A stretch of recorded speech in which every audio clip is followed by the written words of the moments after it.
Sevgili dost, bugün sana çok tanıdık gelen bir günü göstermek istiyorum. Sabah kalkıyorsun, elin daha gözünü açmadan telefona gidiyor. WhatsApp bildirimleri, Instagram bildirimleri, mail kutusunda yeni mailler. Kahveni hazırlarken şöyle bir bakıp çıkacağım diyorsun. Sonra gün bitiyor adeta. Oradan oraya koşturmaca, toplantılar, mesajlar, araya sıkışan birkaç video, 2 story, 3 mail derken akşam yorgunsun ama daha önemlisi tuhaf bir şey var.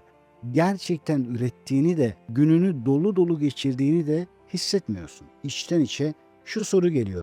Bütün gün meşguldüm ama ne yaptım ben? Şimdi başka bir örneğe bakalım. Başka bir sahne hayal et. Yine yoğun bir hayatın var ama gün içinde birkaç bloklanmış zaman var. Yani sabahtan öğleye şunları yapacağım, saat 16'ya kadar bununla meşgul olacağım, 16-18 arası sadece şuna bakacağım gibi ve telefonun sessizde, bildirimler kapalı, önünde tek bir iş: yazmak, ders çalışmak, bir proje hazırlamak, bir satışı bitirmek, kitap üzerinde çalışmak. 1-2 saat boyunca sadece bir şeye akıyorsun. Günün sonunda belki yine yorgunsun ama bu sefer önünde görünür bir sonuç var. Yazılmış bir bölüm, ilerleyen bir proje, bitmiş bir satış, hazırlanmış bir sunum ve içinden gelen o tatmin duygusu. Bugün gerçekten bir şey yaptım. İşte bugün konuşacağımız kitap bu iki hayat arasındaki farkı anlatıyor. Cal Newport'un Hür Dikkat kitabı tam anlamıyla dijital gürültü çağında derinleşmenin manifestosu diyebilirim. Yeni ekonomide değerli olmanın, üretken hissetmenin ve anlamlı bir hayat yaşamanın şifresini veriyor. Ve ben bu kitabı sana 5 ana bölümde özetleyeceğim. Her zaman olduğu gibi çayın kahven hazırsa hadi gel başlayalım. Bölüm 1: Pür dikkat nedir? Neden altın değerinde? Cal Newport pür dikkat çalışmayı şöyle tarif ediyor: zihinsel kapasitemizi sonuna kadar zorlayan, tam odakla yaptığımız, taklit edilmesi zor işler. Yani bir gözüm telefonda, bir kulağım bildirimde şeklinde yapılmayan işler. Buna karşılık bir de yüzeysel çalışma var. Sürekli mail cevaplamak, oradan oraya toplantı koşturması, bir şeylerle meşgul olmak. Ama derin bir şey üretmemek. Kitabın iddiası çok net. Bu çağda gerçek değeri üretenler pür dikkat çalışabilenlerdir. Pür dikkat ne kadar az bulunan bir beceri haline geliyorsa bunu geliştirenler de o kadar öne çıkıyor tabii ki. Yeni ekonomide ayakta kalmanın iki temel şartı var diyor Newport. Bir, zor işleri hızlıca öğrenebilmek. İki, hem kaliteli hem hızlı üretim yapabilmek. Ve bu iki kabiliyetin kesiştiği yer derin çalışma. Peki bunu en iyi kimlerden görüyoruz? Psikoloji dünyasının en önemli isimlerinden Carl Gustav Jung mesela. Jung, zamanının entelektüel gürültüsünden uzaklaşmak için İsviçre'deki Bollingen Kulesi'ne çekiliyor. Orada saatlerce, günlerce pür dikkat yazıyor, düşünüyor ve bugün hala konuştuğumuz kavramlarını adeta inşa etmeye devam ediyor. Bizim dünyamızdan da düşünebiliriz. İbn Sina genç yaşta tıbbı, felsefeyi, matematiği öğrenirken saatlerce odaklı bir şekilde çalışıyor. Kitapların başından kalkmıyor. Takıldığı bir yer olduğunda anlamadan bırakamam diyor. İşte bunlar klasik bir pür dikkat çalışma örnekleri. Bugünün dünyasından da bir örnek vereyim. Benim idolüm Anthony Robbins. Dev sahne performanslarının arkasına bakacak olursan günler süren hazırlık, metin çalışması, prova, strateji hepsi bir arada. Her biri tam odaklı bloklar halinde planlanmış. Enerji dediği şey aslında rastgele değil, çok ciddi bir zihinsel disiplin ve odaklanma ürünü. Sinir bilim tarafında da olay çok net. Yeni bir beceri öğrenirken beynimizde nöron yolları oluşuyor ve bunların etrafında miyelin denen bir kılıf birikiyor. Ne kadar odaklı, bilinçli ve tekrarlı çalışırsan bu yollar o kadar kalınlaşıyor, hızlanıyor. Ama bir yandan mail, bir yandan sosyal medya, bir yandan bakayım kim ne yazmış, bir taraftan da iş yapayım dediğinde beynin binlerce devreyi aynı anda ateşliyor ama aslında hiçbirini derinleştiremiyor. Ve bu şekilde çalışarak asla hedeflerine ulaşamıyorsun. Asla istediğin o başarılı sonuçları elde edemiyorsun. Bir de dikkat tortusu diye bir şey var diyor yazar. Bir işten diğerine geçtiğinde zihninin bir kısmı hep önceki işte asılı kalıyor. Yani fiziksel olarak yeni işe geçmiş oluyorsun ama zihninin önemli bir bölümü halen önceki işte ya da her neye odaklandıysan yani %100 orada değilsin. Cal Newport bunu basit bir formülle özetliyor aslında. Yüksek kaliteli iş eşittir harcanan zaman çarpı dikkat yoğunluğu. Biz çoğu zaman sadece zamana bakıyoruz ama burada asıl çarpan yoğunluk yani yoğunlaşabilme becerisi. İkinci bölüm yüzeysellik tuzağı, dikkatimizi kim çalıyor? Sevgili dost, şunu kabul edelim, bugün pür dikkat çalışma nesli tükenen bir örnek gibi. Peki niye? Cal Newport burada 4 büyük tuzaktan bahsediyor. Ben sana bunları hem kitaptan hem de gerçek hayattan örneklerle anlatmak istiyorum. 1. Ölçülemeyen değer. Zihin emeğinde ürettiğin derin değeri ölçmek zor. Kimse tek bir sabah 3 saatlik pür dikkat çalışmanın sana 6 ay sonra nasıl bir sıçrama getireceğini Excel tablosunda gösteremiyor. Peki ne oluyor? Ekranda meşgul görünen kazanıyor. Her maili anında cevaplayan, her toplantıya giren, her mesaja saniyesinde dönen insanlar çok çalışkan etiketi alıyor. Ama bu gerçek mi? Oysa dikkat et, Adam Grant gibi yüksek üretken akademisyenler maillerini gün boyu açıp kapatmak yerine uzun, bölümlenmiş bloklarla çalışıyor. Ve bilimsel yayın sayısı, etki değeri, ürettiği şeyler ortada. 2. Kolay olanı seçme. Derin çalışmak zor. Egoyu da biraz rahatsız ediyor. Çünkü derin çalışmaya oturduğunda aslında ne kadar çok bilmediğinle yüzleşiyorsun. Yüzeysel işler hem kolay hem de bir şey yapıyorum hissi veriyor. Mail cevaplamak, mesajlara dönmek, ofisten ofise dolaşmak. Bu yüzden beyin doğal olarak kolay olana kayma eğiliminde. 3. Meşguliyet eşittir verimlilik yanılgısı. Sanayi devriminden kalan kötü bir alışkanlık bu. İnsanı verimli görmek için onu sürekli hareket halinde görmek istiyoruz. Oysa Aziz Sancar'ın laboratuvarda geçirdiği uzun, sessiz, kesintisiz çalışma saatlerini bir düşün. Dışarıdan bakan biri için hareketsiz ama o sessiz anlarda DNA tamir teorileri, deney tasarımları, Nobel'e giden yol oluşuyor. Biz ne yapıyoruz? Kendimizi de başkalarını da meşgul görülmekle ödüllendiriyoruz. 4. Her yeni teknoloji iyidir inancı. Bir de kültürel baskı var. Yeni bir platform çıktığında hemen şu cümle geliyor. Burada olmazsan geri kalırsın. Newport burada şunu soruyor. Bu araç benim en önemli hedeflerime güçlü bir katkı sağlıyor mu, sağlamıyor mu? Örneğin başarılı yazar ve girişimci Mel Robbins, sosyal medyayı mesaj kutusu patlasın diye değil, insanların hayatına dokunacak içerikleri sistemli şekilde yaymak için kullanıyor. Geçenlerde çok sevdiğim Profesör Doktor Sinan Canan'ı dinlemiştim. O da aynı şeyi söylüyordu. Sosyal medyayı sadece içeriklerimi paylaşmak için kullanıyorum. Yani başarılı insanlarda bir araç asla amaç haline gelmiyor. Ama çoğumuzda tam tersi. Araçlar dikkatimizi parçalayıp bize sadece yorgunluk bırakıyor. Üçüncü bölüm derinlik ve anlam. Beyin, akış ve zanaatkarlık ya da. Sevgili dost, pür dikkat çalışması sadece başarı taktiği değil, aynı zamanda anlamlı bir hayat kurmanın da temeli. Newport burada 3 boyuttan bahsediyor. Nöroloji, psikoloji ve felsefe. 1. Nörolojik boyut. Odaklandığın şey hayatın olur. Bilim yazarı Winifred Gellinger ciddi bir hastalık teşhisi aldıktan sonra şunu fark ediyor. Kim olduğumuz odaklandığımız şeylerin toplamıdır. Beynin dünyayı algılayışı dikkatini nereye verdiğin üzerinden şekilleniyor. Gününü sürekli şikayetlere, kıyaslara, çatışmalara, sosyal medya kavgalarına verirsen hayat algında öyle oluyor. Bu bilimsel. Derin çalışma ise dikkatini anlamlı, yapılandırılmış, seni büyüten şeylere yönlendiriyor. Bu yüzden büyük bilim insanları laboratuvarlarda, sporcular antrenman yaptıkları salon ya da sahalarda hür dikkatle yapmak istedikleri işe odaklanıyorlar. 2. Psikolojik boyut yani akış hali. Psikolog Mihaly Csikszentmihalyi, umarım doğru telaffuz edebilmişimdir. Çok garip ve uzun bir soyadı var. İnsanların en mutlu olduğu anları araştırırken şunu buluyor.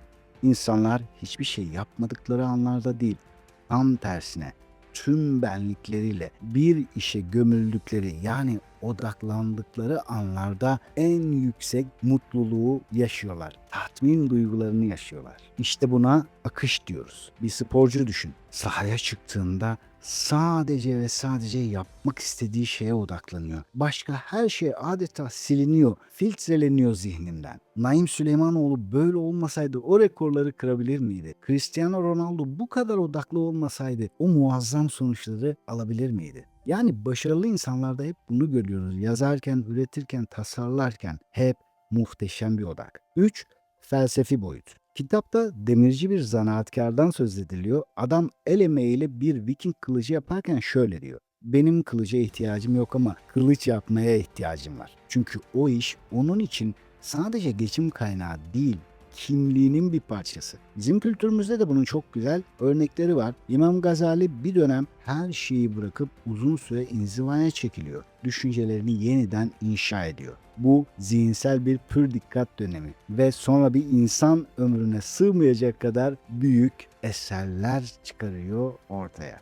Yine Mevlana derin tefekkür ve sema ile insanın iç dünyasını anlamaya çalışırken bizim bugün hala beslendiğimiz bir miras bırakıyor. Yani hepsinin ortak noktası şu: bir şeye uzun zaman pür dikkat veriyorlar. 4. bölüm: derin çalışmanın 4 kuralı. Şimdi teori güzel de peki pratikte ne yapacağız Barış diyorsan işte tam da oraya geldik. Carl Newport pür dikkat çalışmayı hayatına yerleştirmek için 4 kural veriyor. Kural 1: derinleş, pür dikkati programla. Fırsat buldukça derin çalışırım diyecek olursan o fırsat hiç gelmez. Newport diyor ki pür dikkat çalışmayı takvimine yazmak zorundasın. Buna farklı modeller veriyor. Mesela keşiş modeli. Yani sen hangisini seversen onu kullan. Donald Knuth gibi elektronik haberleşmeden neredeyse tamamen kopup kendini sadece yazmaya verenlerin kullandığı bir model bu. Çift modlu model, Carl Jung'un yaptığı gibi yılın bir kısmını şehirde danışanlarına,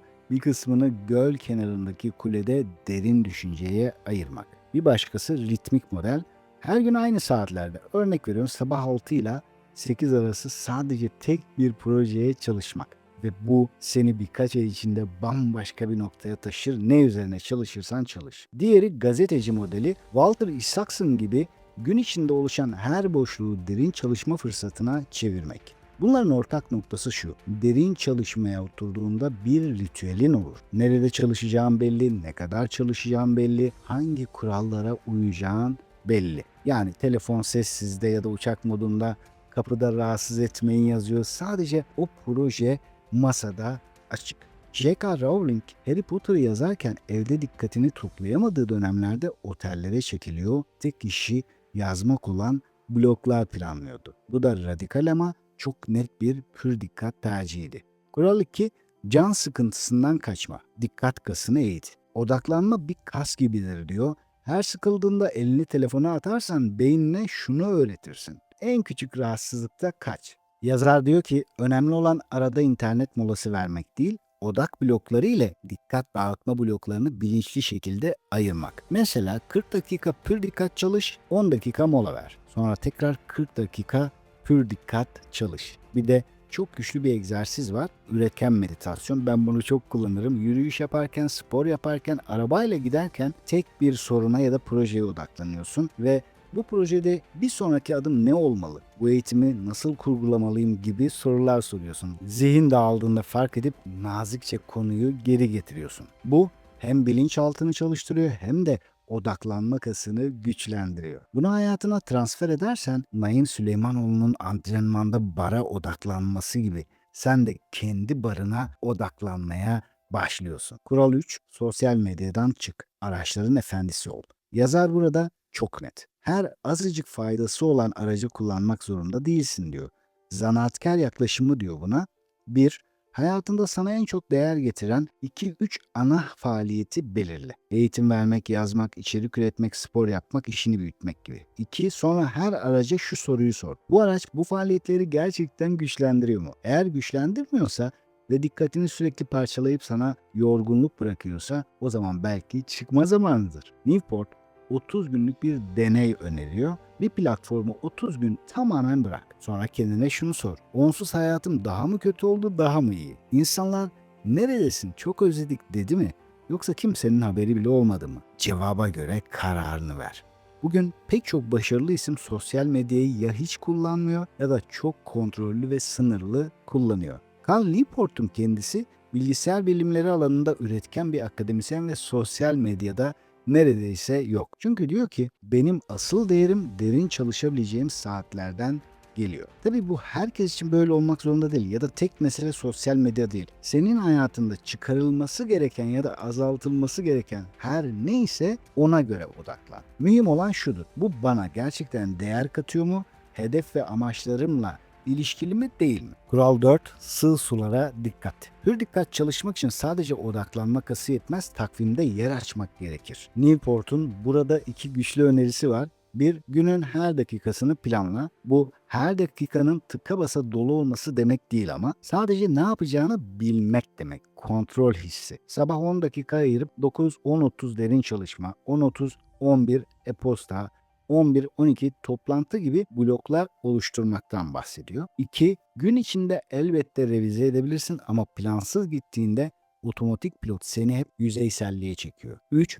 Görevleri derinlik skalasında değerlendir. Kendine şu soruyu sor. Bu işi zeki ama alandan habersiz bir yeni mezuna öğretmek kaç ay sürer? Cevap: ne kadar uzunsa görev o kadar derindir. Böylece gününün ne kadarını gerçekten yüksek değerli işlere ayırdığını görebilirsin. Bir de basit bitiş saat fikri var. Mesela diyorsun ki akşam 19'dan sonra asla çalışmayacağım. Bu kısıt gün içinde her şeye evet deme lüksünü elinden alıyor. Radika Napal gibi bazı akademisyenler kendi çalışmalarına haftalık saat sınırı koyup bu sayede yüzeysel işleri reddetmeyi öğreniyorlar. Aynı şey Türkiye'de çok başarılı bazı iş insanları için de geçerli. Güler Sabancı'nın ya da benzeri liderlerin günlerini dinlediğinde şunu görüyorsun. Her dakika toplantıyla dolu değil. Stratejik düşünme, planlama, derin karar blokları da var. 5. bölüm. Senin hikayen pür dikkat manifeston. Sevgili dost, şimdi burada kitabı yavaş yavaş kapatırken çok uzağa değil, tam tersine sana doğru çekmek istiyorum dikkati. Çünkü mesele sadece başarılı insanlar böyle yapıyor değil. Mesele şu: ben hayatımda nasıl ve neyi değiştireceğim? Sana 3 tane soru bırakacağım. İstersen videoyu bu sorularda durdur ve not al. Soru 1. Başarıyı şimdiye kadar nasıl tanımlıyordun? Sadece çok çalışmak ve zeka üzerinden mi, yoksa dikkatini nereye verdiğini, hangi ortamda, hangi kültürde, hangi dijital gürültünün içinde çalıştığını da hesaba katıyor muydun? Belki de kendine tembelim, dağınığım dediğin yerlerde asıl sorun dikkatini korumak için sana hiç öğretilmemiş bir sistemin eksikliğiydi. Soru 2. Hayatında pür dikkat çalışmak istediğin bir alan var mı? Varsa ne? Koçluk olabilir, yazarlık olabilir, spor olabilir, bir meslek, bir sanat, bir bilim alanı olabilir. Düşün, bu alana bir yıl boyunca her gün sadece 90 dakika pür dikkat versen 3-5 yıl sonra hayatın nasıl olurdu? Ben söyleyeyim mi? Muazzam başarılar elde ederdin. Nereden mi biliyorum?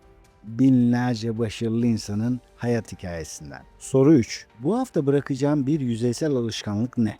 Gereksiz bir uygulama, anlamsız bir WhatsApp grubu, sadece meşgul hissettiren ama aslında hiçbir değer üretmeyen bir rutin. Belki gerçek dönüşüm başarının daha çok çalışmaktan ibaret olmadığını, daha derin çalışmak olduğunu fark ettiğin anda başlıyordur. Bruce Lee diyordu ya, günlük artış değil azalış önemlidir. Önemsiz olanları azaltın diye. Sevgili dost, bu video sana şunu düşündürdüyse, ben dikkatimi geri alırsam hayatımı da geri alabilirim. İşte o zaman bu özet gerçekten işe yaramış demektir. Tabii özetlediğim tüm kitaplar gibi bu kitabı da alıp okumanı mutlaka isterim. Bu arada ama dikkatini toplayabilme alışkanlığı, ama finansal olarak daha başarılı alışkanlıklar, ama hayatını daha verimli geçirmek, bilinçaltını programlamak ya da formatlamak senin de ilgini çeken konularsa, artık alışkanlıklarımı değiştirmek istiyorum, yeni bir yıla girerken gerçekten başka biri olarak girmek istiyorum diyorsan ya da bu söylediklerimin bir kısmı bile seni ifade ediyorsa, aşağıya bir link bırakacağım. Bu link yakında başlayacak olan 21 günde zihnini formatla challenge eğitiminin linki olacak. Sayfayı bir incele bakalım. Senin de ilgini çekiyor mu? Bu 21 günlük eğitimi daha önce 3 kez yaptık ve her birinde muhteşem sonuçlar aldık. Şükürler olsun ki katılımcıların harika geri bildirimleri oldu. Belki sen de 10 Aralık sabah 5.30'da benimle Zoom'da canlı olarak buluşmak istersin. Videoyu beğendiysen beğenmeyi, henüz abone olmadıysan abone olmayı lütfen unutma. Beğenmen ve paylaşman çok önemli. Neden? Çünkü YouTube algoritması şöyle çalışıyor. Eğer izleyenlerin önemli bir kısmı bu videoyu beğeniyorsa daha fazla kişinin karşısına çıkarayım, demek ki iyi bir içerik var diyor. Ve eğer sana göre bu içerik gerçekten kaliteli bir içerikse lütfen sen de bunları yap ki daha fazla insana ulaşmasında senin de bir katkın olsun. Ve bitirirken çoğu zaman olduğu gibi bir hatırlatma yapmama lütfen izin ver. Hemen her videoda yapmaya çalışıyorum. Amacım tekrara düşmek değil. Hep beraber bir bilinç kazanmak. Biliyorsun dünyanın birçok yerinde zulüm var. Hem de çok ağır şekilde. Filistin'de, Sudan'da, Doğu Türkistan'da. Eğer bunlara sessiz kalırsak, eğer bunları görmezden gelirsek yavaş yavaş insanlığımıza dair çok şeyi yitirebiliriz diye düşünüyorum. Belki bizler tek başımıza oradaki bu zulümleri bitiremeyebiliriz. Ama en azından üzerimize düşeni yapabiliriz. Paylaşabiliriz. Unutulmamasını sağlayabiliriz. Onlar için bol bol dua edebiliriz. Bütçemiz nispetinde maddi yardımlarda bulunabiliriz ve belki de en önemlisi boykota destek verebiliriz. Çünkü bugün herhangi bir zulmün olması ya da devam edebilmesi için paraya ihtiyaç var. Bunlar da parayı bizlere sattıkları ürün ve hizmetlerden kazanıyor ve son 1,5-2 yıldır yapılan boykotların inanılmaz sonuçları ortada. Çok soylu bir duruştur diye inanıyorum boykot ve o yüzden herkesi de mümkün oldukça buna davet ediyorum. Ama ben sadece dostane bir tavsiye veriyorum tabii ki. Ne yapacağın sana kalmış. Lakin şuna inanıyorum. Bugünler bir şekilde bitecek, geçecek ve yıllar sonra çocuklarımız ya da torunlarımız bize bunlar yaşanırken sen ne yapıyordun dediğinde onların gözlerine bakabilecek miyiz? Bence burası önemli ya da çok daha büyük bir mahkemede buna cevap verebilecek miyiz? Bir sonraki kitap özetinde ya da farklı bir videoda görüşene kadar kendine çok iyi bak. İyi ki varsın. Sevgiler, selamlar.